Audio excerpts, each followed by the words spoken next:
Okay, hello, everybody. Thanks for joining me. Today's topic is the here and now. So here's your obligatory disclaimer. And remember, take which resonates with you, leave what doesn't.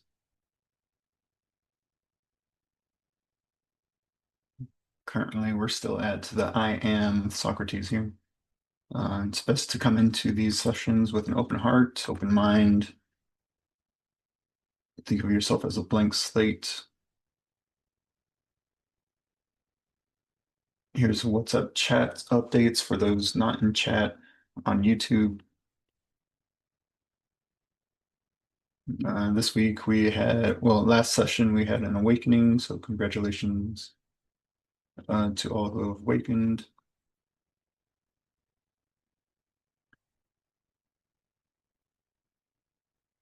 I'll give a moment for anybody who wants to say anything about their progress that they've had through any of the experiences. Feel free to unmute and let us know. Get those feel-good feelings for yourself.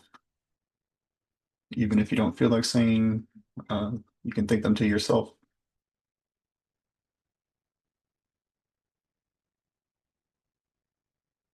All right, so what do we know so far? We have an understanding of what we are not. In the first session, second session, we got an understanding of permission slips and what we don't know that we don't know. The third session, we got a awareness of our negativity. And for the last session, we have some awareness of where we kind of want to direct ourselves going forward, being the positive. So our next topic is going to be presence. But first, grounding meditation. Go ahead and visualize a space that feels safe and relaxing. You can use the screen if it feels comfortable for you.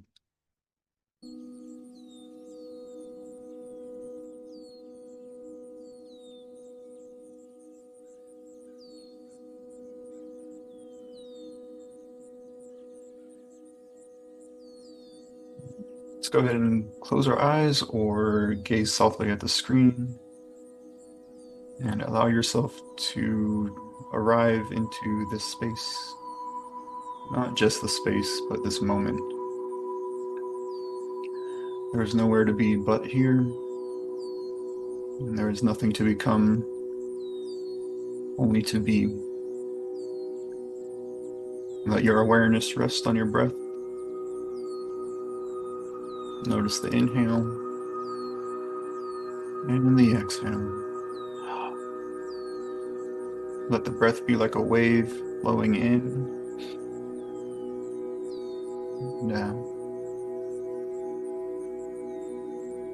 No effort, just presence. Let's bring your awareness into your body. Feel your feet making contact with the floor. Feel your hips grounded in your seat. Feel gravity holding you, reminding you you are supported.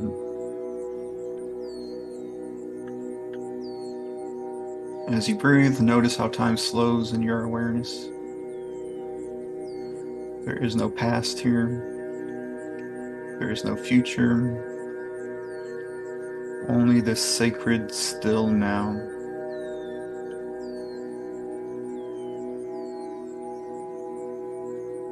Notice any thoughts that arise about yesterday or tomorrow. And as you breathe out, let them soften. They are not needed right now. Give yourself permission to release the timeline. Breathe in, presence. Breathe out, release. Breathe in, I am here. And breathe out, this is now. Let your awareness settle in the center of your chest. Feel the rhythm of your being unfolding in this moment.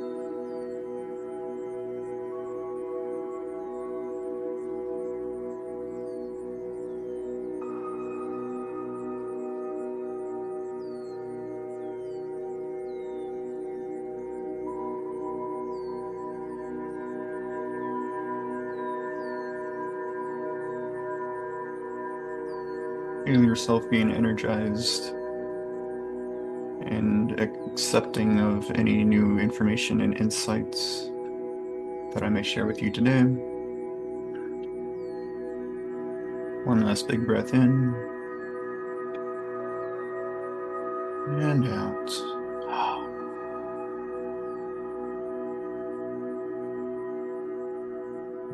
Slowly begin to return your awareness to the room.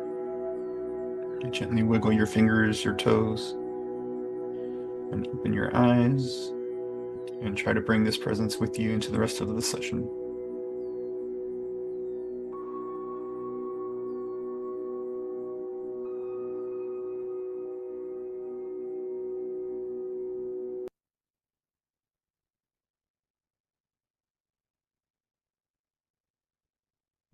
Let's get started. We have our third pointer for the best methods of addressing false structures. Having gone over letting go of what is not us, doing what we love. Next is living in the present. We have a quote from Eckhart Tolle, one of New Age's enlightened individuals, and it is to realize deeply that the present moment is all you ever have. Make the now the primary focus of your life. And he has a book that's suggested reading, The Power of Now, A Spiritual Guide to Enlightenment. If you guys feel called to read that one, you feel free to do so. So, presence, you've heard me talk about it, and maybe you don't know a full definition of presence. So, in its spiritual use, presence or living in the now is about recognizing your awareness in everyday activities and fully engaging with the current moment. It involves resisting the pull of the past or future and instead anchoring oneself in the present, where life can be lived most authentically. And some people confuse presence with passivity, where it's actually true that being present allows clear action, clear flow. I'm most active when I'm present.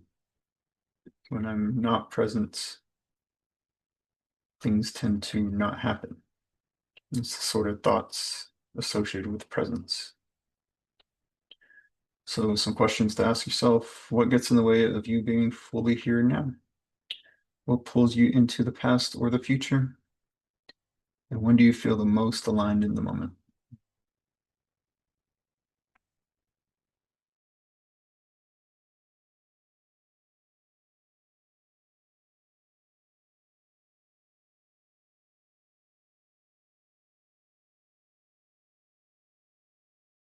So before we dive into presence, it'll help to understand a bit of the structure of reality again. We're going to start giving an understanding of time. So when we say there is only the here and now, it is not meant metaphorically or euphemistically. It is meant literally. You can take this as our second law of existence.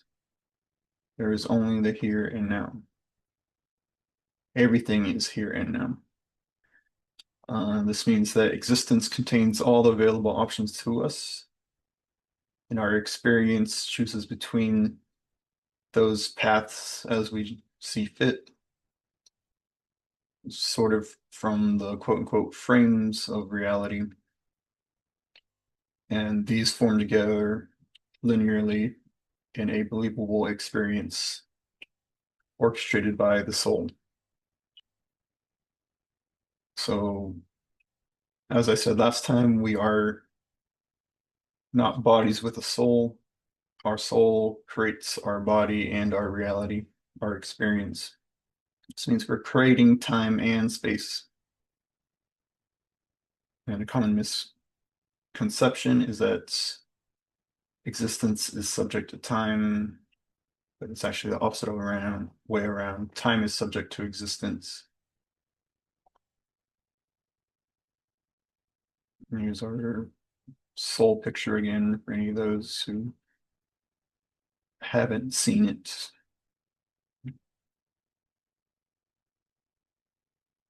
When you do meditations on connecting to your higher self, if you picture something like this in the middle of your chest, heart space, or your heart itself, this may help you to achieve realizations. So to better help you understand what's going on time-wise, we all know how the illusion of motion occurs in video. It's a bunch of frames that show themselves one by one that are lit up. So the same sort of thing is happening with the soul. The soul chooses one frame, lights it up, and you can think of it holographically, the world as 3D hologram projection. So one frame is like one instant, and this in science has been narrowed down to the Planck time, the shortest time that we can measure. That's basically the frame rate of the universe. So from the first frame, the soul will light it up, light that experience up, back out, go to the next frame. That's one Planck length time separate, and then light this frame up. And for the 3D version, lighting up a hologram, backing out, lighting up the next one. That creates the illusion of motion of your reality existence.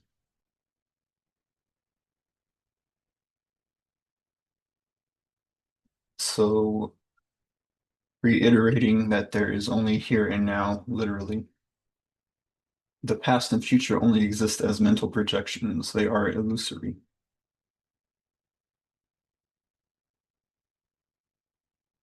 Part of expanding yourself spiritually will be connecting to these truths and dissociating yourself from past and future in a healthy manner. The now is where the higher self communicates, not the future, not the past. How can we internally know this? Well, when you ask yourself or anybody else what time it is, it's always going to be related to the now, not then. You're not going to say, what time is it? It's then. It just doesn't make sense. It's never going to be then or not now. Um, some people may take this in a negative sense, but just know that your experience is still valid and real to you.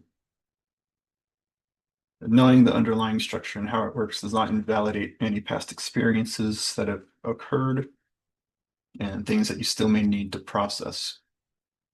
And carry those with you in the now.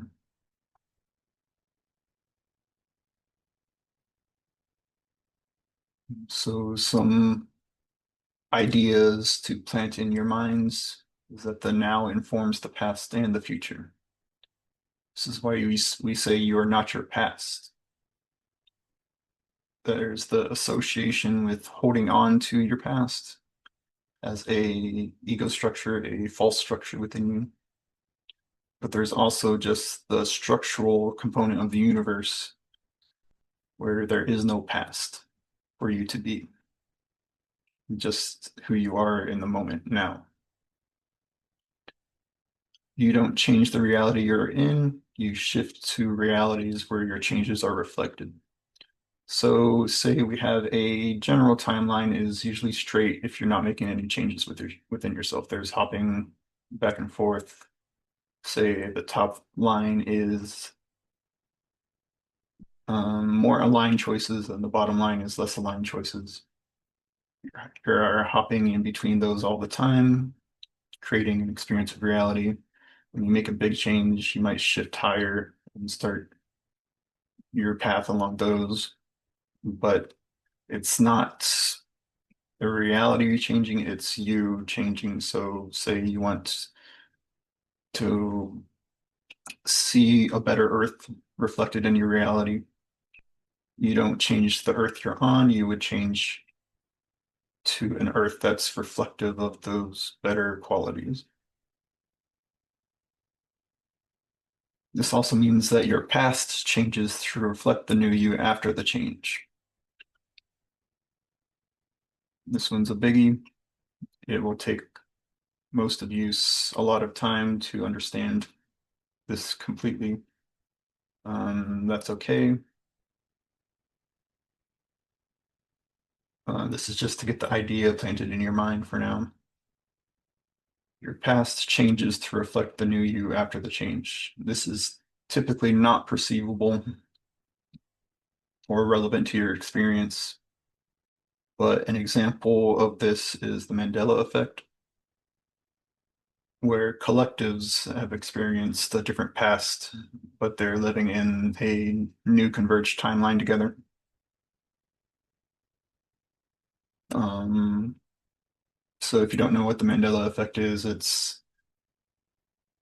based on the life of Nelson Mandela and whether he had been in prison or how long he'd been in prison, and it's a different memory for different people. One other common one that people have noticed is the location of the kidneys. When I grew up, location of kidneys were in the back, just below the rib cage, and people had something called a kidney shot, where if you hit that point, it would be debilitating to the person who was hit. But now, if you look, at least last time I checked, if you look in anatomy books, the kidneys are in the front, somewhere under the lungs, which is completely different. And if you want to validate that for yourself, you may see something different, but that's an example of realities being unique to every individual, and there's a sense of shared reality that allows for some differences between two individuals. So your past changes to reflect the new you. It has to create a reality that makes sense for you to move forward with your changes. Um, Another thing is, say you stopped some addiction like smoking, the new reality to cancel out those addictive feelings, it shifts you to a version of yourself that actually never smoked. So there's no addictive impulses there. It's like you had never smoked at all. So that may help you to get an idea of the way time is working for you. This means that your future is always changing as you change, and that predictions, for the most part, are reliable at the moment that they are taken from authentic psychics and people knowing. But when taken, that doesn't mean things can't change. So everything's going to be probabilistic. If nothing major changes at after the time of the prediction to the time of when it's expected, then you'll see that prediction come true. But if things do change, including if the prediction is known to many people who would be associated with it, then that gives them the chance to change that.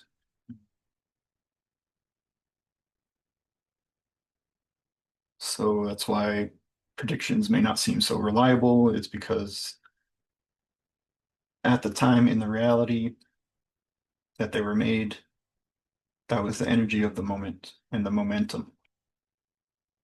So things can change between there. That's why they're more probabilistic instead of certain. So when does not being present creates your unpreferred experiences? So for the past, the general idea is in rumination on the past. The false structures within you will use the past to lie to you about yourself. You'll notice these as guilt, regret, nostalgia, escapism, and premature conclusions. So guilt is going to be retrospective judgment on yourself. You view your past version of yourself from your current awareness and condemn that version of you for not knowing better.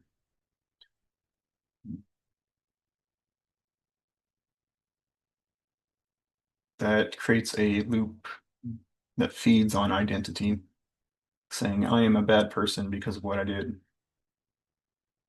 When you want to reframe that to, I did something that was out of alignment with who I am, and that's okay. You don't want to forgive yourself for things that you've done and that have happened to you. Holding on just creates dissonance within yourself.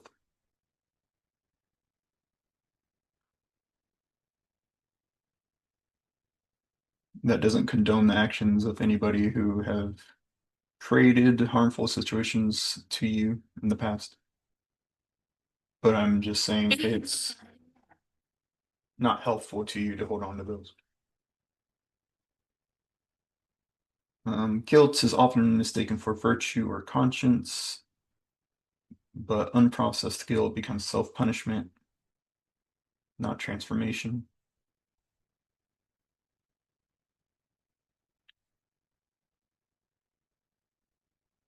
So the same idea about regret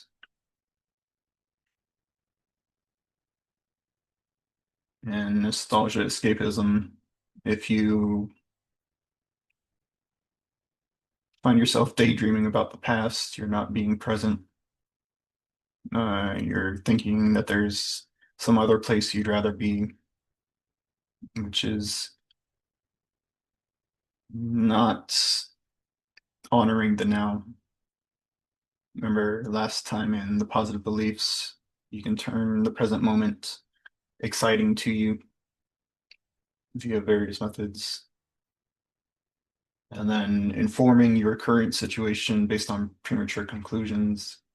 So saying things like, this always happens to me, or every time this happens, something else happens, so I'll act preemptively to stop it. There's a sense of control there that's out of alignment, and assumptions being made. Assumptions are very critical to analyze within yourself. What are you assuming about life that isn't necessarily true? And that'll free you from a lot of personal chains that you're holding on to.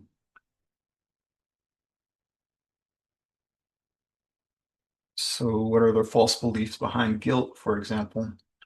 Some people may think if I forgive myself, I'll do it again. So, basically associating it with memory. If you hold on to guilt, that shows I care. So, that's a false identification with the definition of guilt, meaning that it's proving to yourself that you're a caring person or a loving person.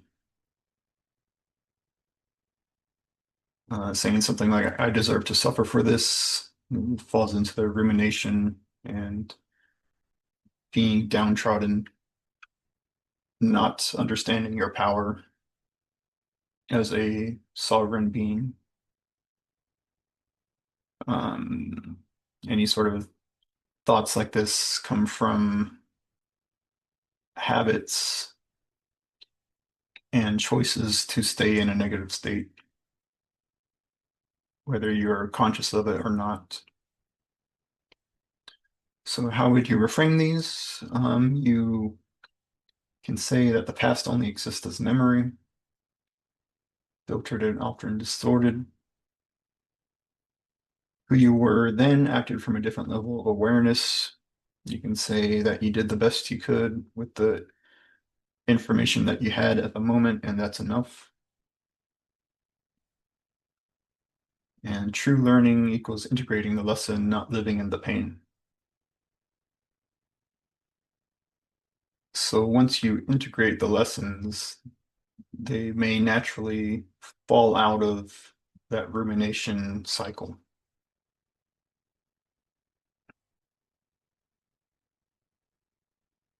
Next, we have things associated with the future. So this is typically anxieties. Anxiety projects the fear of not being enough into an imagined outcome. You know, if you're not prepared for something, something bad could happen in the future, and you're creating that in your current experience. And that comes out of not feeling like you're in control.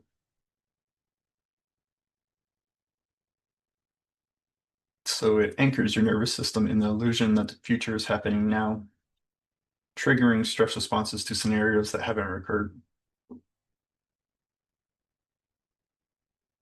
And it thrives on over-identification with control and the fear of uncertainty.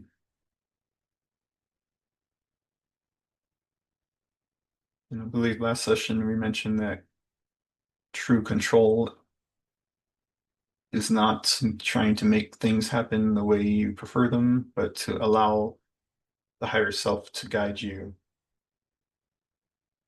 and exert its own natural inborn control over your reality.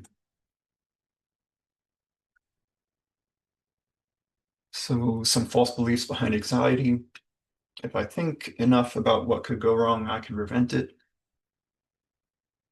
There's the control-based, harm preventive, negative structure within you. The future is a threat I must control. You remember that as we create our reality through our beliefs, uh, thinking this kind of thing is sort of a self-fulfilling prophecy. You're aligning your future to be a threat. Being relaxed now means I'm not preparing. So how can we reframe these? Anxiety is often unused creative energy misdirected into imagined crises. So you want to redirect your energy towards the positive beliefs and alignment. You are only ever here, and here you have a choice. Remember your sovereignty. Whatever happens, you have the option to respond to it. It's not the circumstances that matter, but your response that matters. Clarity comes from presence, not overt analysis. This doesn't mean you can't plan or have something go to, there's a responsible amount of future awareness, but thinking about it all the time creates those negative structures within you. and allows them to sort of take over. Remember, we're in the driver's seat. When you do plan, a good idea is to be flexible. You know, there's some things like trips or events that need to be planned for just the general experience being a good one, you know. So the flexibility allows for your aligned self to take over when something unexpected happens, and it could be even better than what you had planned for.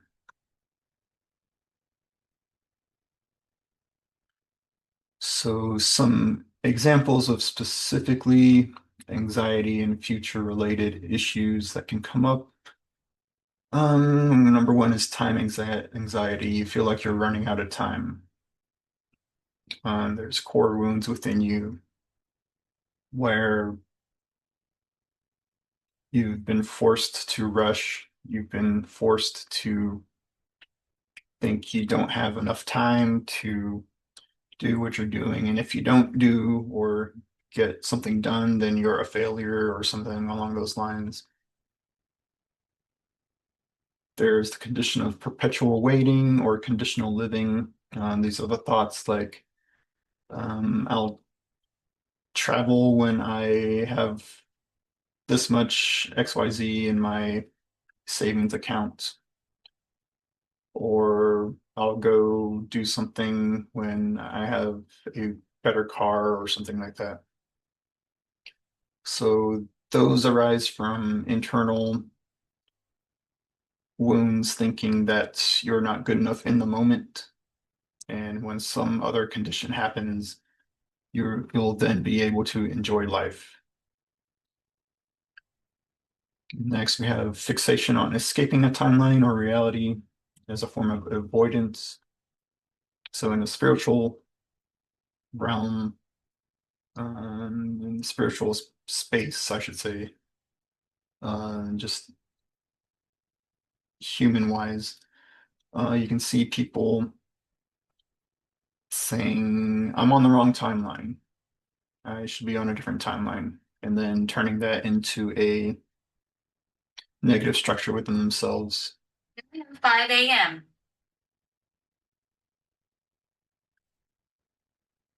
And then next we have, I'll do it later as a sort of avoidance leading to procrastination.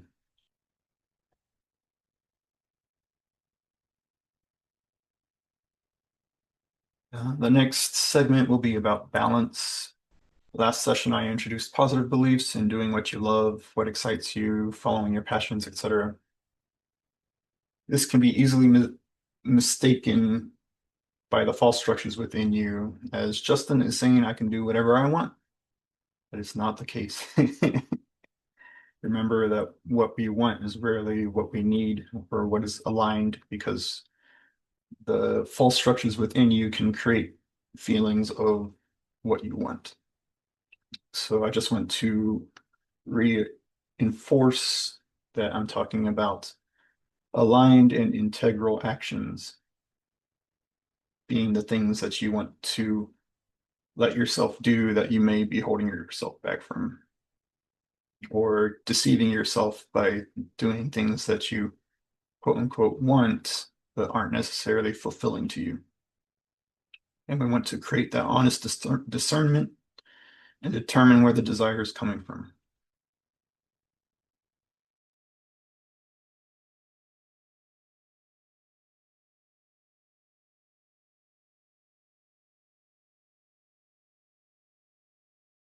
Got a time notification, so be aware that we'll be needing to rejoin the meeting in a few minutes.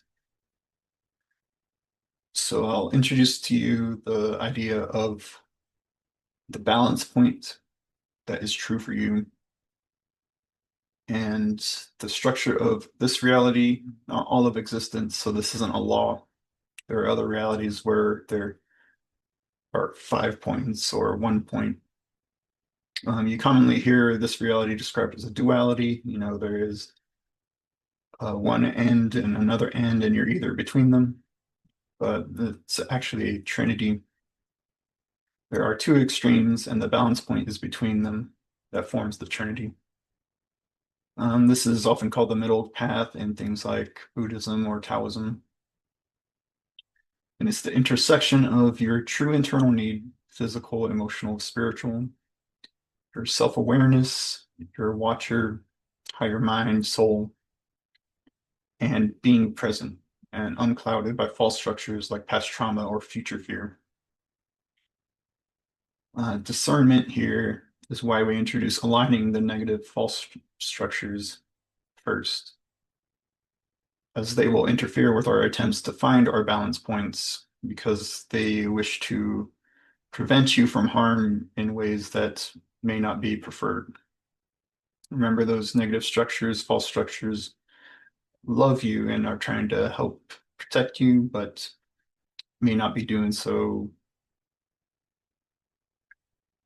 in the ways we would like to see, right? They're in the driver's seat. We want them in the passenger seat. And the balance point is not necessarily the dead center, but somewhere along the line determined by the true self. Your alignment arises when you've discerned your balance points for any actions.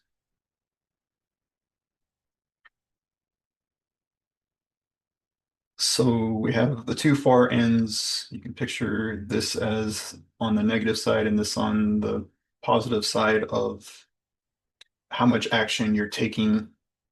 I'm using negative and positive there as in not so much and then too much. So not in the value judgment of negative and positive, like negative bad, positive good. It's just how much is going on. So we could say that not eating enough is too far on the left side.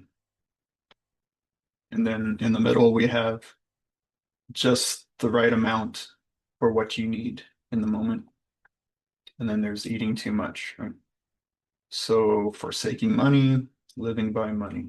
These are two opposite sides. No confidence, arrogance. No exercise, too much exercise. Not enough sleep, too much sleep. Suppressing true needs, feeding the ego. So somewhere in the middle here, we have alignment, and it's different for everybody. You have to use your discernment to find your true spot. It may look something like this if you lay them all out and jump in between.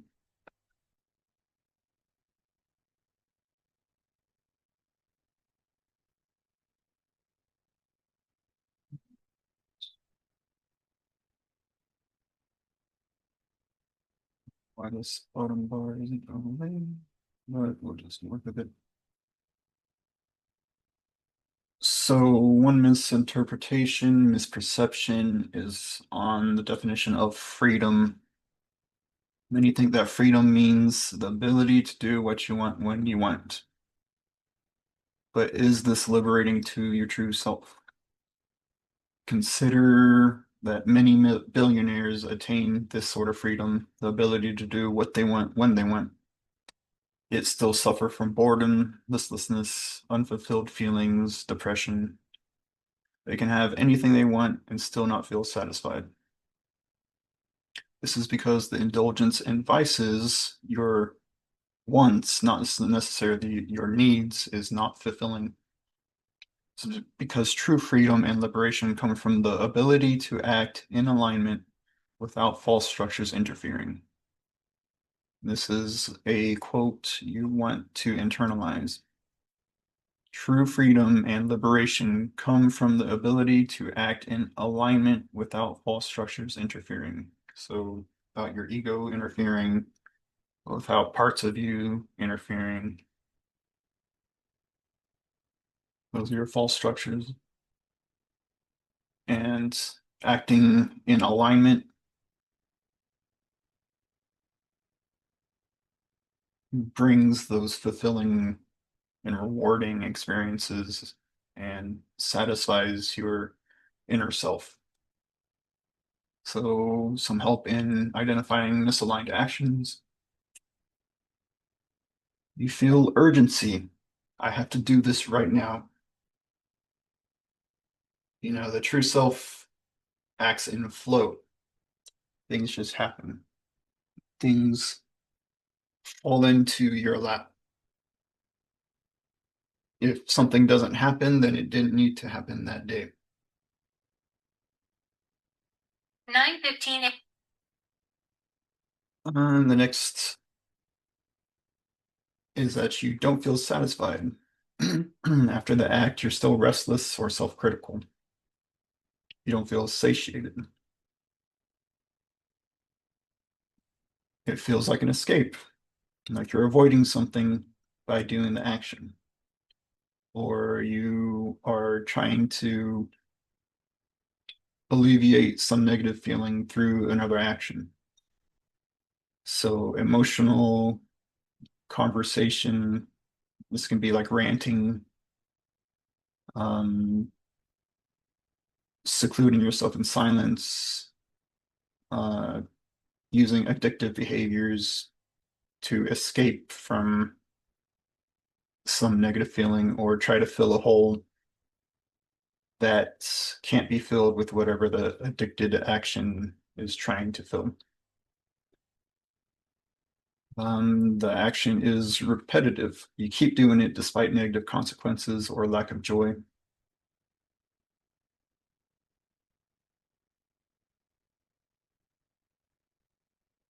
It clouds your clarity. You feel foggy or disconnected afterward. So this is that non-expansive feeling, the opposite of the feeling expanded when you take a misaligned action. They don't fulfill you. You don't feel expanded. It involves harming the self or others. This is acting from a disempowered state. As sovereign beings, we have all the power to make our true desires occur without having to harm others or the self. So some signs of alignment, aligned actions, is that they're present moment inspired. You're not reacting from the past or grasping for a future. The action arises in the now, intuitively and naturally. It's authentic to your essence, and it reflects who you truly are, not who you're taught to be. You don't have to fake it or compromise your values. You're free of internal conflict. You don't feel torn or obligated by doing things that are aligned with yourself. Even when there's external,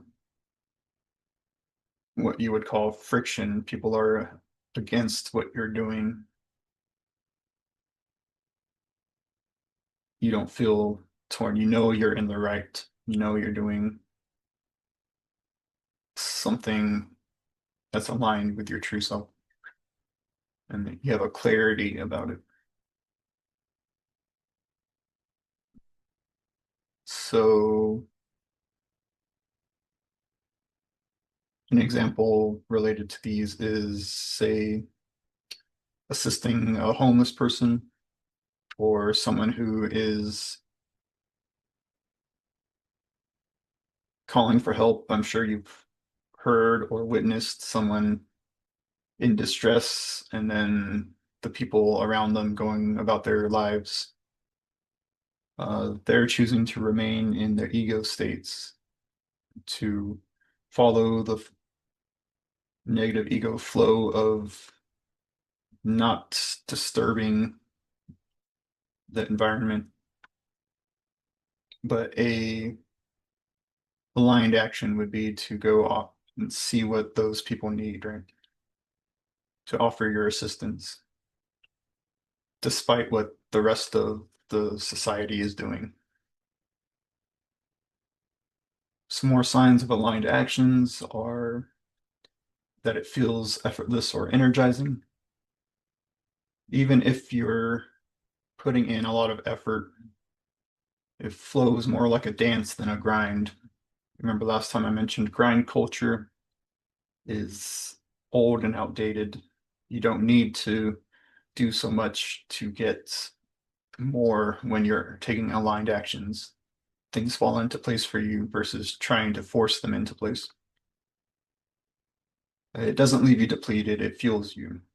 And when people are doing things that they are aligned with, they don't get tired from a spiritual sense, they can keep going and going.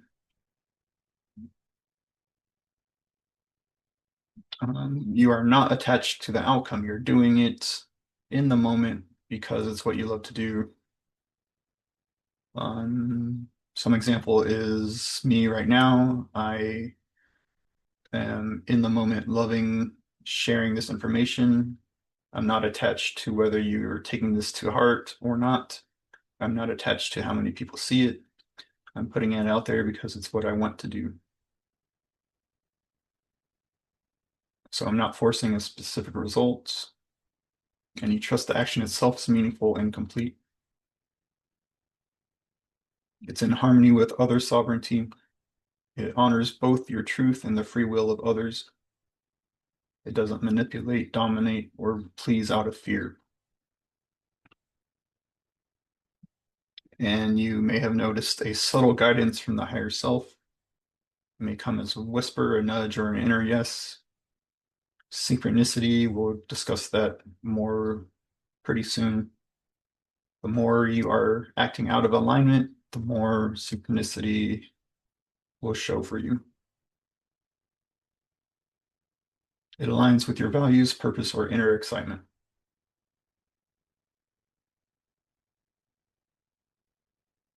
So some questions to ask yourself that will help you discern alignment is, does this feel like me? Am I acting out of joy, clarity, or pressure?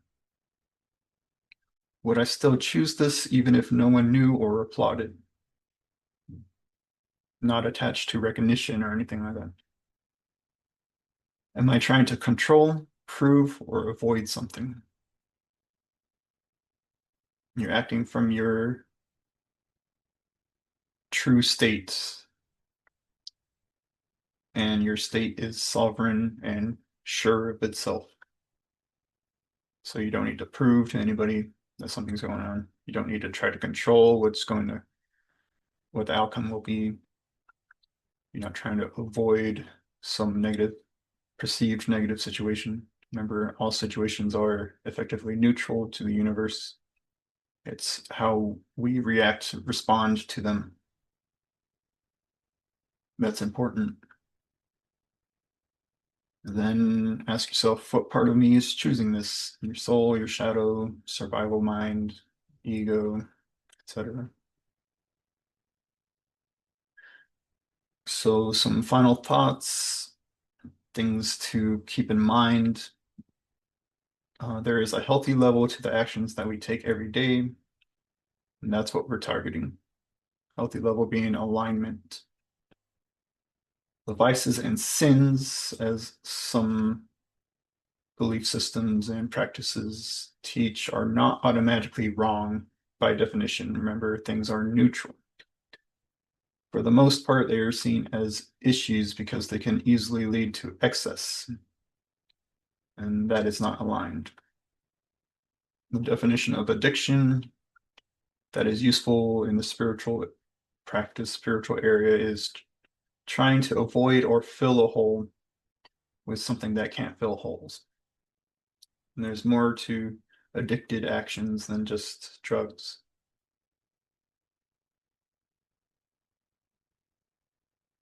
You're searching externally for, say, validation or something that makes you feel good because you don't believe you can provide that feeling for yourself. So that's a negative or limiting belief within yourself. And then a big point is to internalize that the false structures within you can imitate alignment through good feelings. An example of this is a murderer can feel quote unquote good killing, which is obvious misalignment. It's harming another. So this is a distortion within themselves that creates that good feeling. Obviously, we're not at that level, hopefully.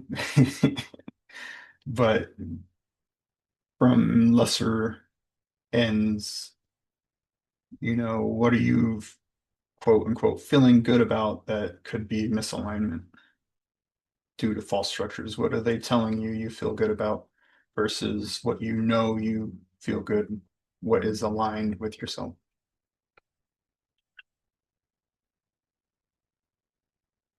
So your true self speaks in calm knowing. Your ego often yells, bargains, or rushes. Balance is not suppression. It's listening to all parts of you and letting the aligned self guide. And here's your invitation this week for integration. We'll introduce a permission slip called the somatic compass, and its use is for determining alignment of actions. So the body is always communicating. Remember, the soul communicates through the higher vibrational frequencies of joy, love, passion, emotion, curiosity, excitement. Learn to understand its language by asking yourself questions that you know to be true or false and feel how your body responds. Once comfortable with this, you can use it to help you in your discernment. So some examples are super simple things like how you feel internally when you say your name is your name. So if I say my name is Justin, how does that feel within me? Okay, I feel that that's true for me, at least at the moment. And then if I say something that is not my name, like my name is Jonathan, well, I got a negative reaction within my body that's not true for me. And you can practice this yourself using your name, using your age, using the I am, and get comfortable with what your body tells you. And go ahead and try that out this week if you feel so inclined. Another invitation this week is to investigate your relationship to time after learning what you did today. It may be jolting to sort of encounter the idea that your past is created in the present to uphold the present versus your past builds yourself. Of course, everybody's seen the quotes on, say, something like, you are the sum of your actions, or something like that from a past perspective. But this basically flips that on its head, right? And then next, dig into any false structures that are using time to keep you from being yourself. So, what are you ruminating on? What do you have anxiety over? Sort of get those ideas and start digging into them. Why are they not true? All right. Any questions, feedback this week?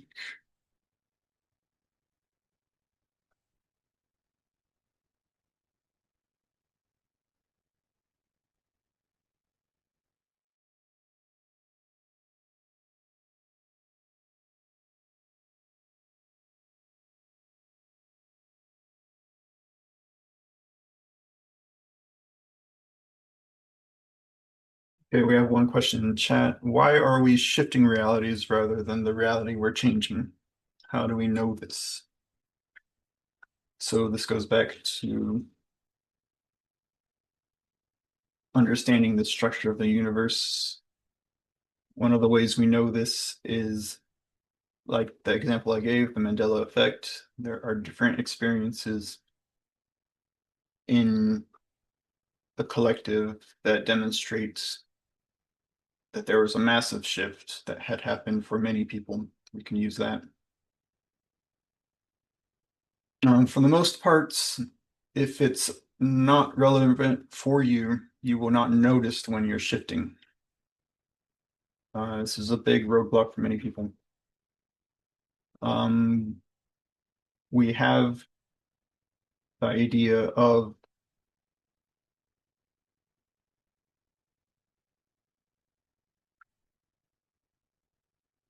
some examples in science, specifically in personality disorders where there's multiple personalities within one person, so like split personality, where it was documented that as one personality was in charge, that that person may have had a cancerous tumor, and when they switched personalities, that cancerous tumor was not found on the body, and then when they switched back, the cancerous tumor was back. So that's an example of us creating our reality, that personality creating their reality, and it being reflected through means we could measure.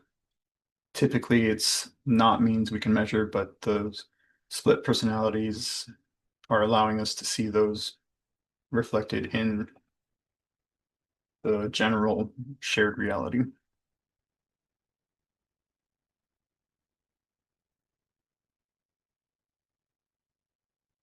Next, for the overall idea of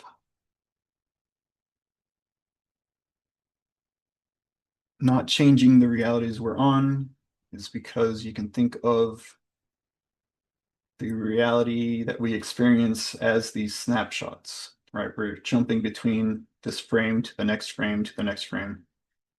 Those frames already exist. We're choosing which frames we go to. So you can think of multiple frames laid out with every possibility available to us.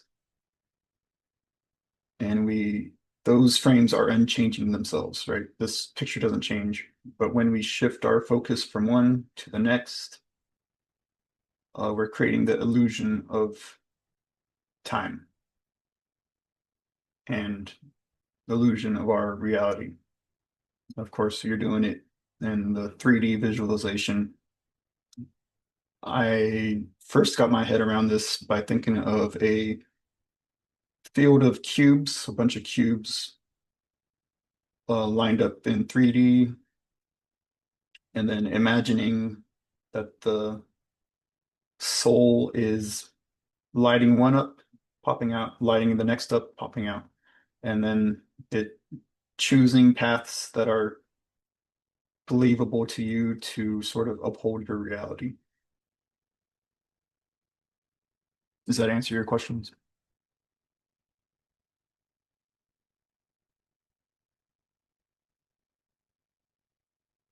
Very good. Any other questions?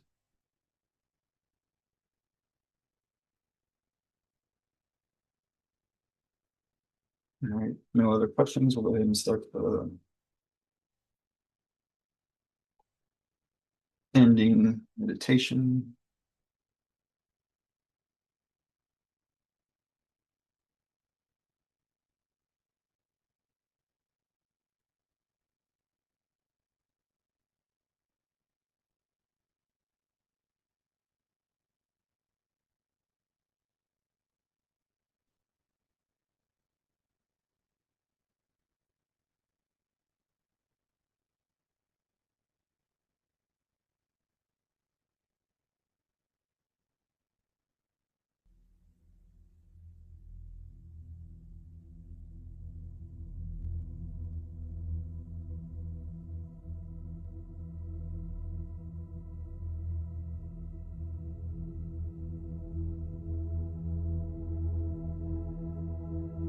If you can, go ahead and try to recall the grounded state that we achieved earlier in the session.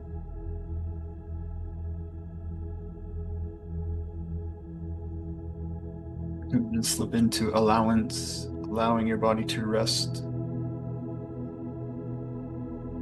Let the chair, the floor, gravity hold you. No need to do anything right now, just be. No need to fix anything, just be. Let's take a slow breath in through our nose and a longer breath out through your mouth. Again, in and out.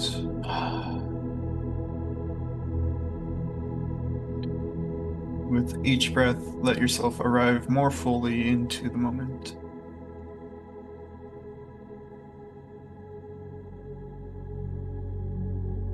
Let your attention gather in this moment, in the now.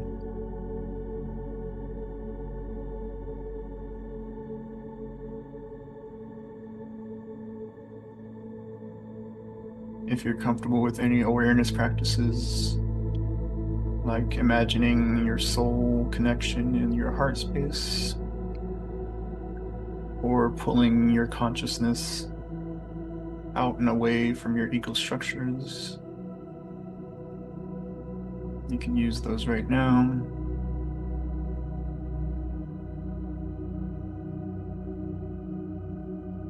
What does this presence feel like? Not the word or the idea, but the experience of this breath.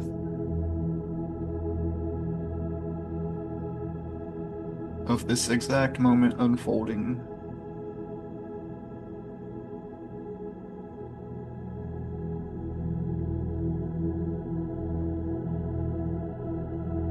Notice how the mind might try to pull you back to something that's undone, or forward into something imagined. This is natural, no need to fight it. Just allow and witness. And allow yourself to bring yourself back gently. You are reclaiming your power, and this is presence.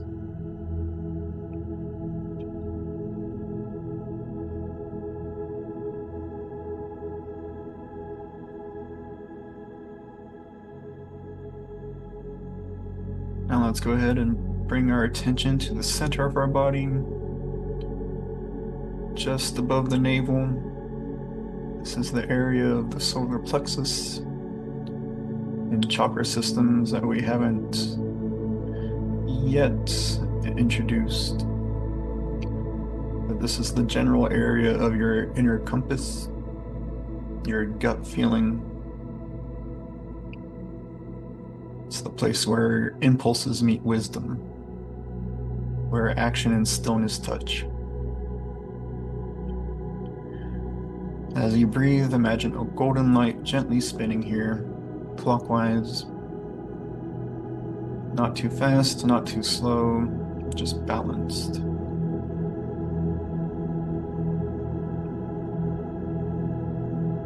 Let yourself sense this balance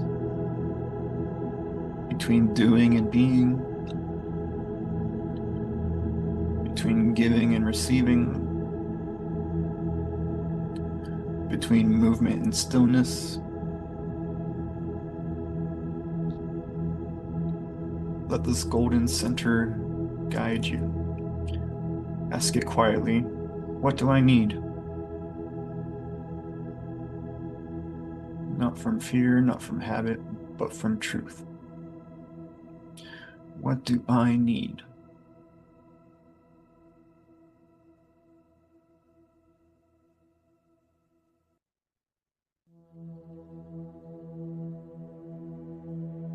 You may not hear words. You may just feel the softness, a nudge. Whatever arises, welcome it. Remember, we're still meeting our inner selves. You could say that our connections are atrophied at the moment, but that's just an experience. The truth is that we are always connected. How much are you willing to open this connection?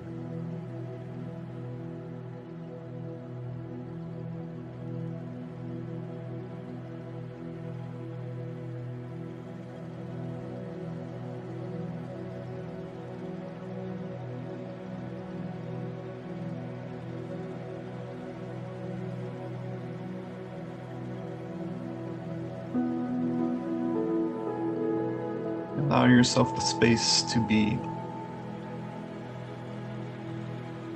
You don't have to figure anything out right now. You are allowed to not know. release that control.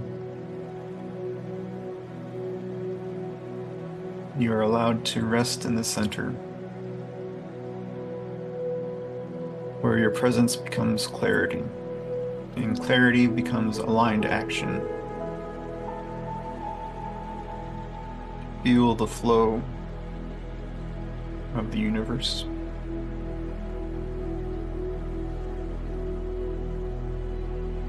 Imagine yourself not fighting the current, not trying to control where you're going, but the current taking you to where you need to be in perfect timing.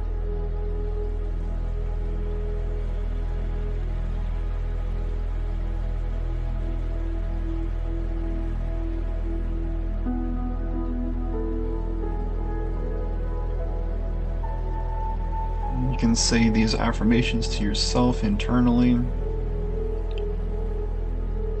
Notice how they feel.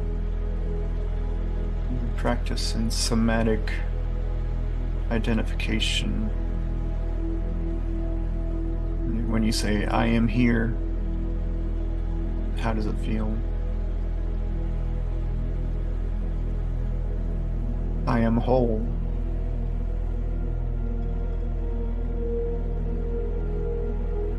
I am balanced in this moment.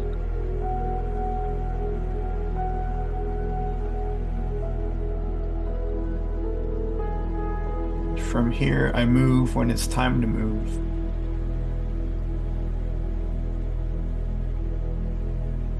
From here, I rest when it's time to rest. My breath brings me home again and again. I am.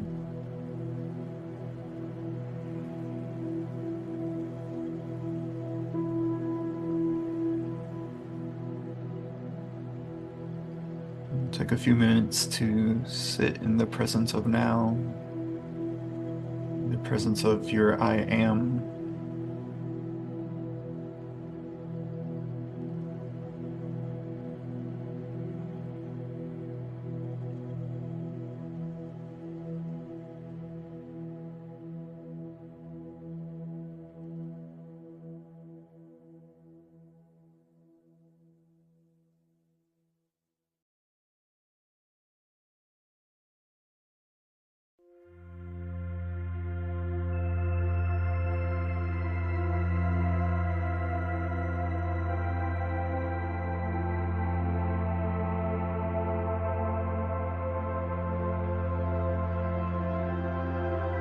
Now go ahead and bring your attention back to your breath,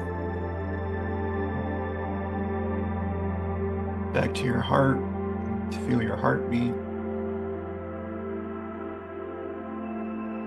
to your feet on the floor. You are grounded, you are present, and you are balanced. When you're ready, you can begin to move your body slowly. Roll your shoulders, stretch your hands, and gently open your eyes. Thank you all for joining today. Have a good week, all. Love y'all. Bye. Bye, Justin. Thank you. Love you too. Thank you.